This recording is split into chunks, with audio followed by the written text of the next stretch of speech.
Pourquoi la désignation de Ronsard Malonda à la tête de la CENI divise-t-elle l'opinion? Armand Moukoulou va répondre à toutes ces questions. Armand, bienvenue. Merci beaucoup, monsieur le journaliste. Je n'ai pas massacré votre nom. Non, non, non. En forme. Vous l'avez très bien prononcé. Ok, Armand merci beaucoup. Moukoulou, oui. Voilà. La première question que j'aimerais vous poser. Pourquoi la désignation de Ronsard Malonda divise-t-elle l'opinion? Bon, vous savez, nous devons d'abord comprendre que nous sommes dans un État démocratique, hein, parce que même au sein du FCC, parce que sur ces plateaux, je représente évidemment les FCC, oui. Je suis de la Convention des Congolais Unis, oui. le parti politique cher à Lambert Mendo Malanga, okay. dont je suis l'un des cadres. Donc, nous sommes de l'expression démocratique, monsieur le journaliste. Oui, oui. Je trouve mal, par exemple, voir des gens protester et puis d'autres contester cette protestation.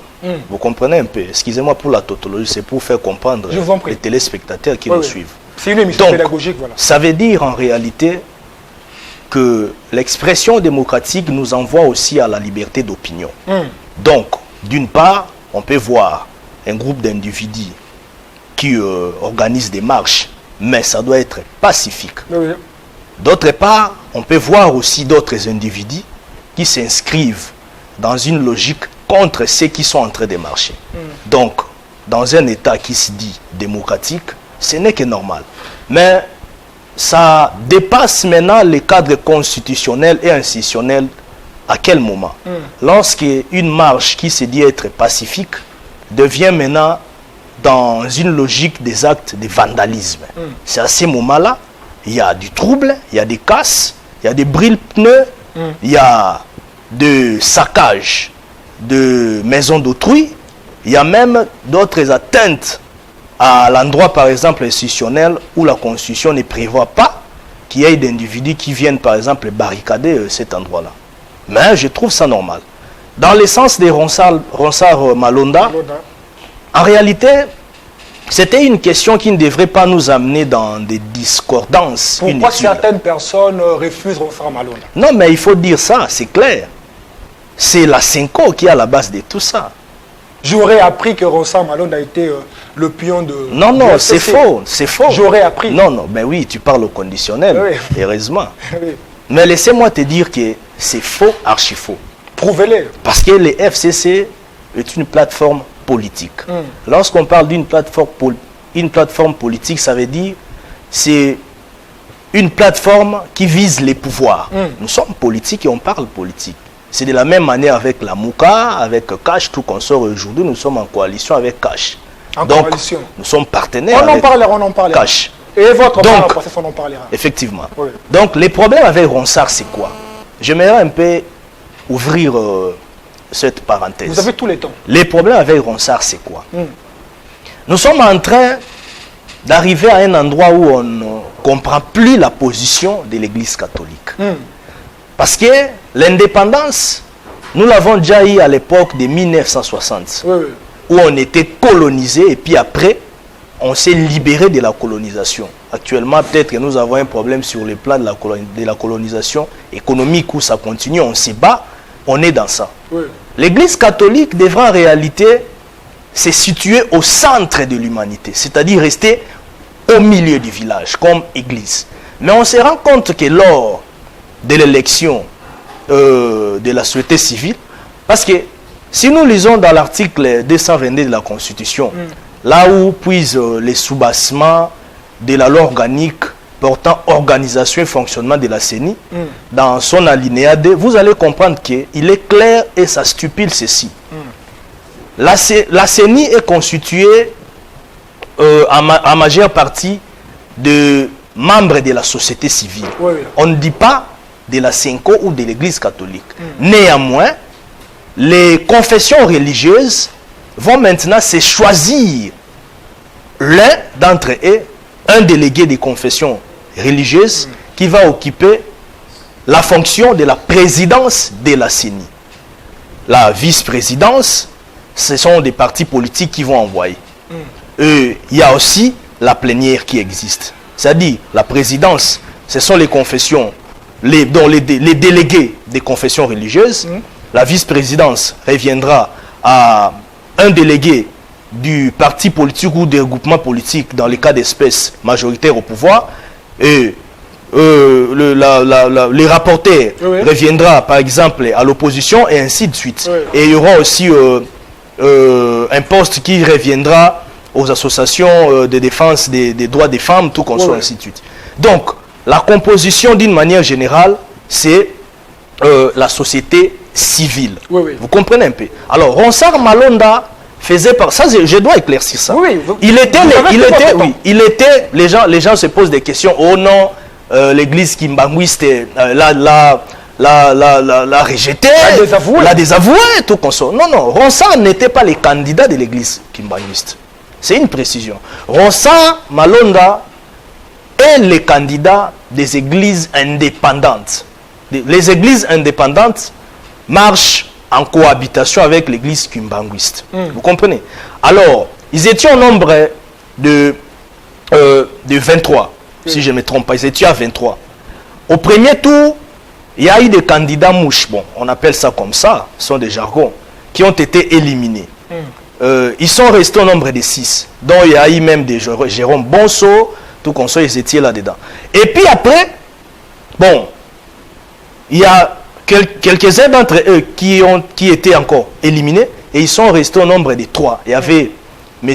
Eyalé, il est de l'Équateur, je dois préciser. Il y avait aussi M. Cyril, qui est aussi de l'Équateur, avec Ronsard Malonda, qui est du Congo central. Voilà, du Congo central, Nekongo en fait. Alors, parmi ceux-là, on est dans une réalité qui nous fait vivre et qui nous fait comprendre que M. Cyril était, bon, on voyait qu'il était le candidat de la Senko et Botoko. Et M. Eyalé était le candidat de l'ECC.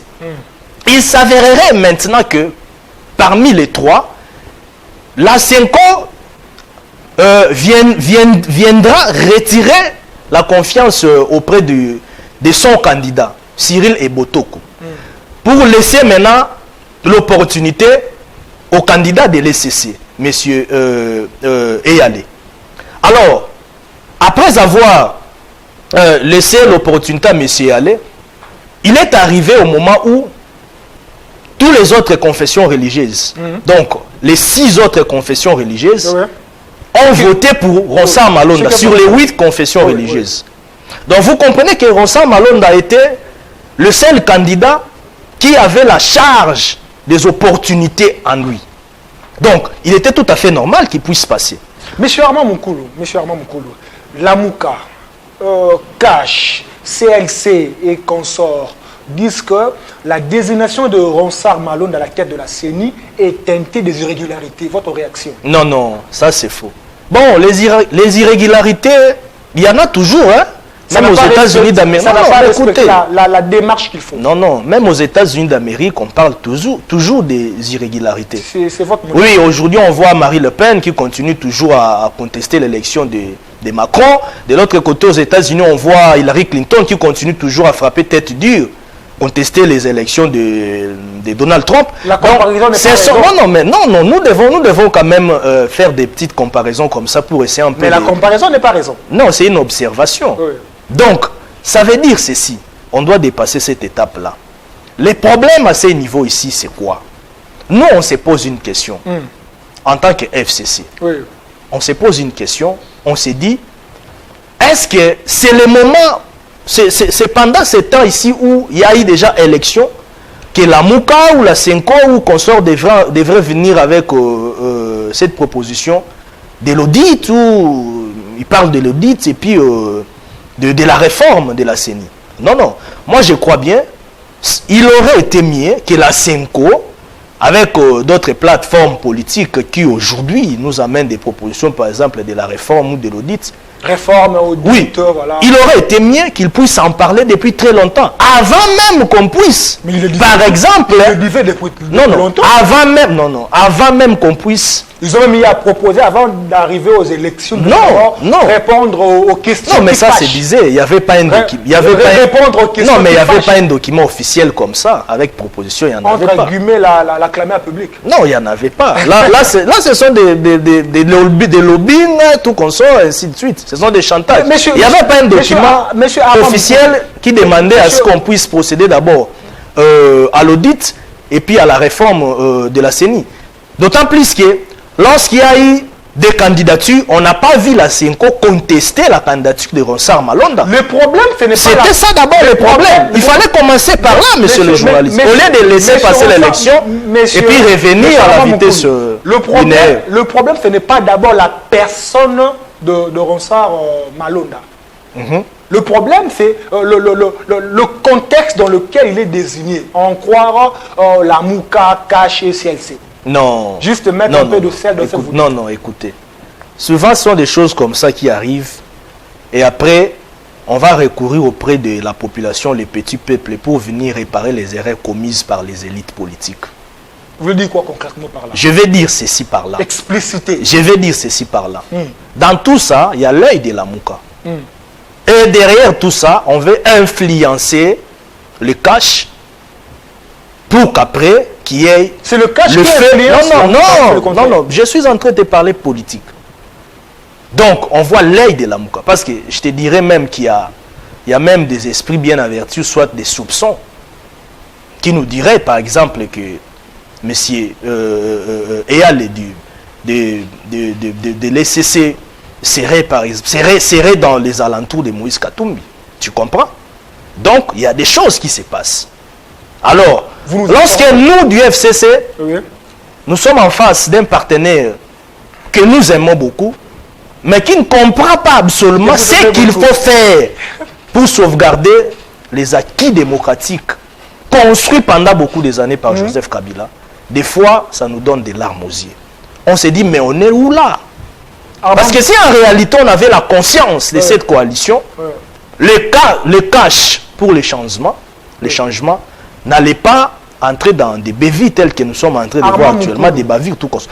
Le cash allait se concentrer dans le mandat qui nous a été attribué, le mandat de fonctionnement d'ensemble, dans notre unité, dans la coalition FCC Cash. FCC, vous êtes de la CCU. Effectivement. Ronsard Malonda est de la société civile. Mais pourquoi vous lui défendez bec et ongle comme ça? Non, on ne défend pas Ronsard Malonda. C'est ça c'est ce problème qui dérange les esprits de autres personnes. Non. Comment est-ce que Ronsard Malonda est de la société civile? On ne s'imprègne pas. PPRD lui défend bec et ongle. On ne s'imprègne pas dans l'organisation de la CENI. Il y a même la Ligue de jeunes du PPRD qui prépare une marche pour défendre... Bon, tu as parlé de la Ligue des jeunes du PPRD. Moi, je ne suis pas du PPRD. Excusez-moi, je ne suis pas du PPRD. Mais vous êtes du FCC. Effectivement, c'est un parti frère, mais je ne suis pas du PPRD. Je suis de la CC, la Convention des Congolais Unis. Mon président de la Ligue des jeunes, c'est Thierry Mosenepo. Donc, je suis chez Mende, je ne suis pas du PPRD. Je suis du FCC. Alors, au sein du FCC... Pourquoi le FCC défend Ronsard Malonda bec et ongle? Non, le FCC ne défend pas Ronsard Malonda. Si aujourd'hui nos amis du PPRD, par exemple, prenaient une initiative de sortir à la rue des marchés... Il y a une marche qui est prévue le 13. Bon, je ne sais pas. Au moins que les gouverneurs de la ville puissent autoriser cela. Ou soit le ministre Kankonde, le VPM, qui avait même... interdit des marches qui venaient d'avoir lieu. La loi ne donne pas le pouvoir. On est dans un pays où certains croient être au-dessus de la loi, ils ont marché. On a vu ça qui s'est passé. Ne donne pas le pouvoir au ministre d'interdire, on donne juste l'information.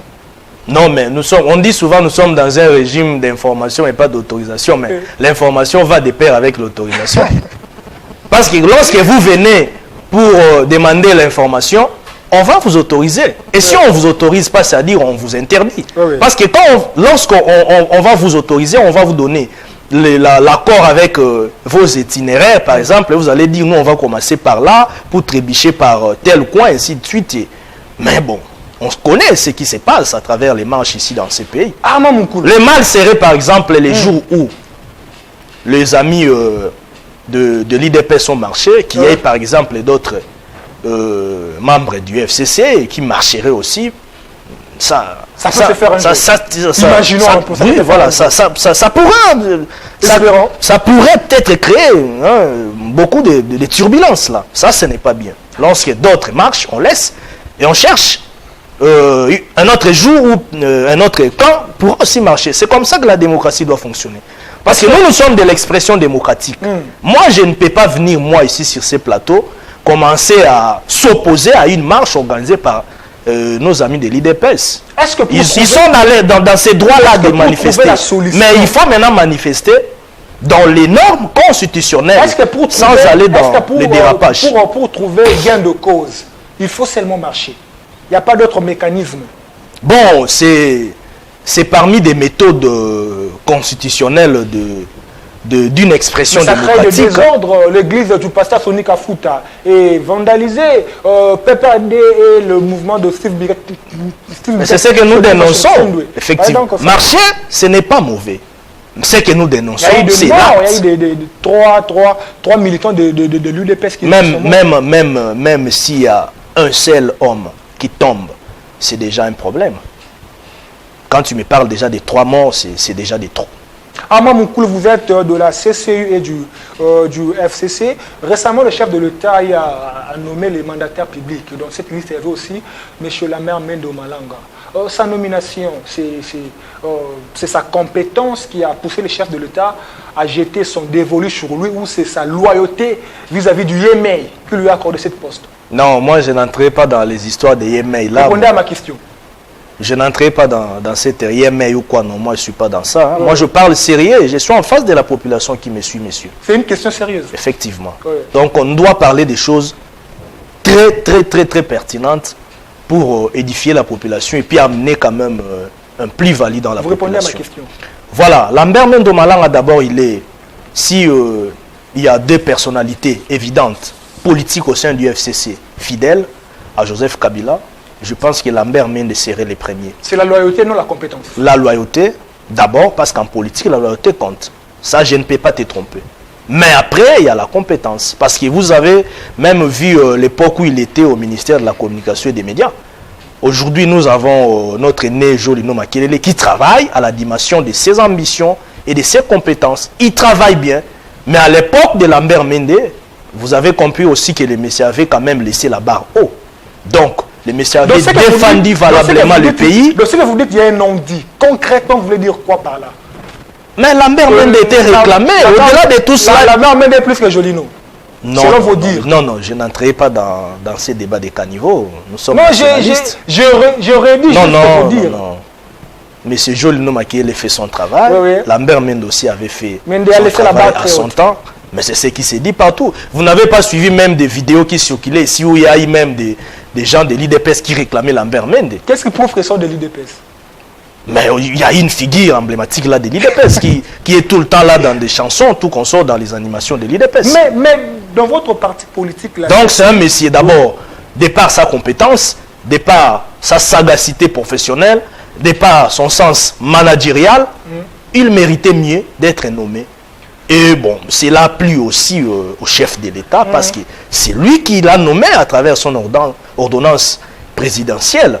Donc, il y a eu une symbiose de conformité entre Joseph Kabila Kabange, autorité morale du FCC, qui avait envoyé son nom, qui avait proposé Lambert Mende, et on a vu le président de la République qui l'a validé et puis qui l'a nommé. Donc, nous sommes en bon terme. Avec le président de la République, Félix Tshisekedi, nous la CCI. Dans votre parti politique, vous avez des jeunes compétents et intelligents, entre autres vous. Il y a aussi Thierry Moussene. Pourquoi pas Lambert Mende pouvait aussi laisser cette place à un jeune? Pourquoi pas? Il a beaucoup travaillé depuis Mobutu jusqu'à ce jour. Pourquoi pas laisser cette place à un jeune? Bon, ça viendra, hein? Je crois bien ça viendra. Ce sont des... C'est ce que nous appelons bon, on peut appeler ça, ce sont des... La politique. Ce sont des histoires politiques. La politique, c'est réalité. Ça viendra. Voilà, merci beaucoup, Armand. Ça viendra, il faut laisser le temps au temps. Laisser le temps au temps. Mais le jour passe, non? Le jour passe. Non, Bon, d'abord, on ne sert pas un pays où soit on ne se met pas au service du peuple seulement pour avoir une fonction ou soit un poste politique ou pour être quelque part dans la gestion de la chose publique. Mais évidemment, quand on a des ambitions, il est aussi important qu'à un certain moment qu'on puisse entrer dans la gestion de la chose publique pour amener quelque chose dans l'édifice du développement du pays. C'est à cela que nous aspirons parce que nous avons la compétence, nous avons des potentialités, mais on est là, on continue à lutter pour la nation, on voilà ce que j'avais dit, à être au service voilà du pays. Ce que j'avais dit, le sénateur Lambert, mais de pouvoir se laisser cette place à vous, même à attirer mon sénateur. Ça viendra. Voilà, Armand Moukoulou, il y a beaucoup de questions ici, il y a vraiment de questions. Parlons un peu du mariage FCC-CACH. Est-ce que cette coalition a vraiment sa raison d'être? Effectivement. Répondez sincèrement. Effectivement, mon cher journaliste. La coalition FCC-CACH a sa raison d'être. Un mariage apparent. Non, non. Mais dans, après avoir vécu... Dans le soubassement, après avoir vécu, à boire, à manger, à vomir. Bon, ça se passe comme ça. Vous savez, même dans nos maisons, avec madame, des fois, il y a des problèmes. Ça se passe avec des problèmes enfants, récurrents, des problèmes répétitifs. Effectivement, ça peut persister. Ça dépendra maintenant du sens élevé de deux partenaires pour essayer un peu de dépasser cette étape-là, ce stade-là, pour aller de l'avant, pour privilégier l'intérêt de la communauté. Dans le cadre politique, l'intérêt du pays. Donc, je reviens maintenant pour te répondre. La coalition FCC-CACH a sa raison de vivre, d'être, d'exister, dans la mesure où, si nous rentrons un peu en arrière, nous allons nous rendre compte qu'il y a eu beaucoup de turbulences, il y a eu beaucoup de tergiversations autour de la scène politique congolaise. Si nous rentrons même à l'époque de l'accord de la Cinco, vous remarquerez qu'il y a eu des négociations, il y a eu des consensus, il y a eu des préalables et tout comme ça. Ce qui nous avait amené à l'époque au gouvernement Bruno Tshibala, et puis non, au gouvernement d'abord Badik Banga, et puis nous sommes allés au gouvernement Bruno Tshibala après avoir été en dialogue dirigé par le fait Eden Kodio. Donc, il y avait nécessité, après les élections de 2018, que nous puissions aller en coalition. Pourquoi? Parce que si on disait par exemple qu'on puisse travailler en cohabitation, comme ça s'est passé vers les années où le fait président Kassavubu était au pouvoir, était à la tête du pays. Attendez, c'est une précision. Où il était à la tête du pays et on voyait, il y avait Lumumba qui était Premier ministre, mais qui avait la majorité parlementaire. Vous comprenez? Alors, ils n'ont pas travaillé en coalition, ils se sont décidés pour aller en cohabitation. Alors, il y avait des conséquences très sensibles. Le bras de fer. Les bras de fer, et il y a eu même dissolution de l'Assemblée nationale. Et cela n'avait pas profité à la population congolaise. Et puis après, il y a eu des turbulences, il y a eu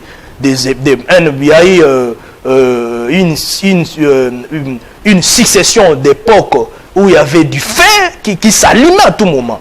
Et ce n'est pas ce que nous, on a voulu. C'est la raison pour laquelle, avec la sagesse salvatrice de notre camarade président national du FCC, donc l'autorité morale Joseph Kabila, avec le bon sens et la volonté nationaliste du président de la République Félix Tshisekedi, ils se sont mis d'accord, ils se sont raccommodés pour une forte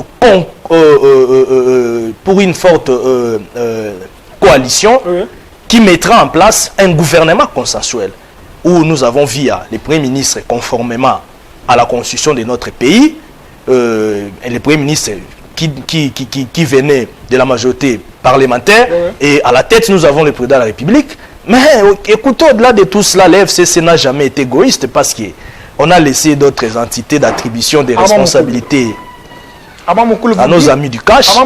Et c'est comme ça que le pays doit marcher. Parce que si la coalition là n'existait pas, je te dis, on allait être dans une situation catastrophique. Comme nous visons l'intérêt du peuple, on devrait accepter cela et on doit se ressaisir pour que cette coalition puisse vivre, revivre pour l'intérêt du peuple. C'est très important.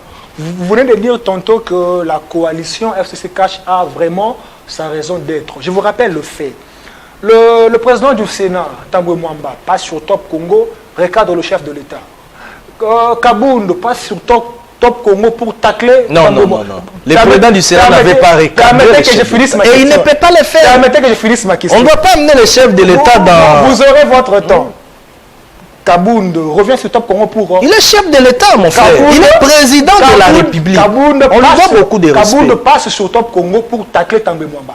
Et le Premier ministre Ilunkamba fait une communication pour recadrer le chef de l'État. Pensez-vous vraiment que cette coalition a vraiment sa raison d'être? Non. C'est ça ma question. Le Premier ministre Ilunkamba avait fait un communiqué officiel. C'était le processus. Un message officiel adressé au chef de l'État. Non, c'est dans ses attributions parce qu'il est le premier du gouvernement. Nous avons tous suivi il est le responsable numéro 1 à l'Assemblée nationale et au Parlement, et au Sénat, au Parlement. Le chef de l'État. Non, il n'avait pas recadré. Non.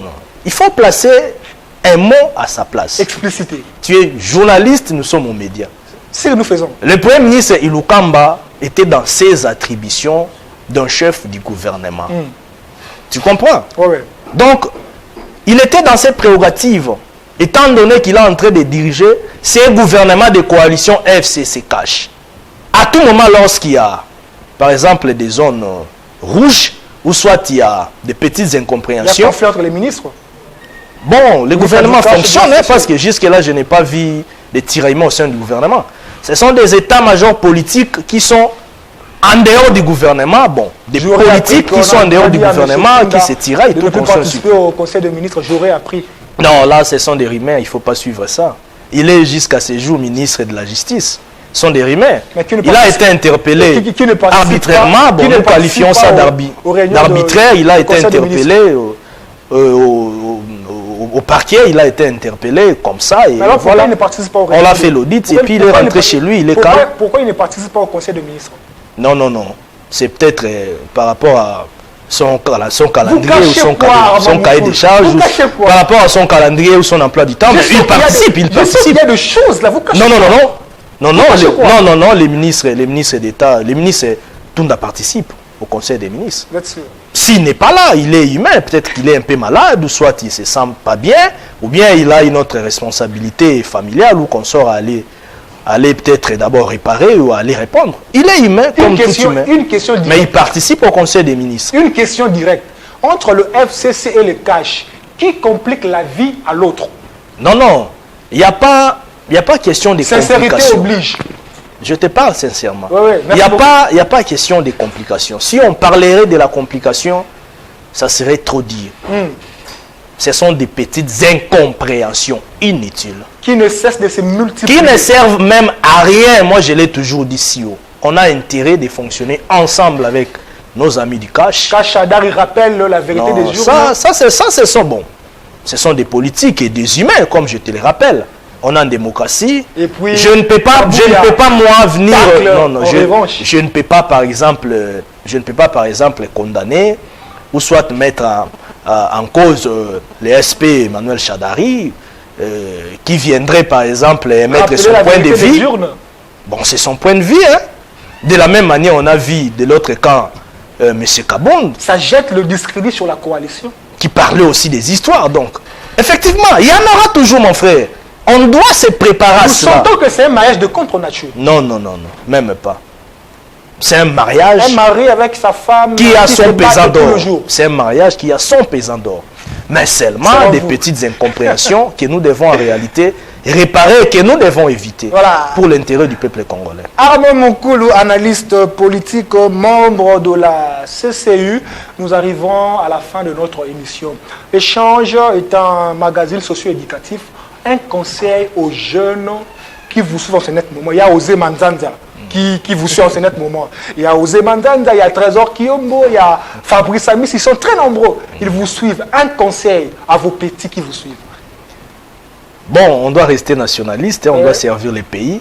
Chacun dans son secteur, on doit travailler pour l'intérêt du Congo, pour l'intérêt de la République démocratique du Congo. Surtout nous les jeunes, nous devons beaucoup plus incarner des valeurs. Parce que l'avenir du Congo, c'est aujourd'hui, hein, ce n'est pas demain. Aujourd'hui en France, on voit Gabriel qui est secrétaire d'État français et puis porte-parole du gouvernement. Il n'a que 33 ans, même le Premier ministre français Édouard Philippe, il a moins de 45 ans.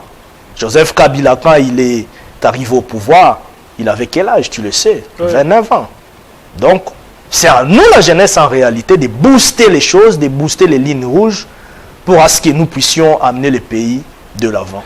Donc, nous allons faire ça en conformité avec nos aînés. Nous allons copier là où les aînés ont bien fonctionné, là où ils ont échoué, nous allons rejeter.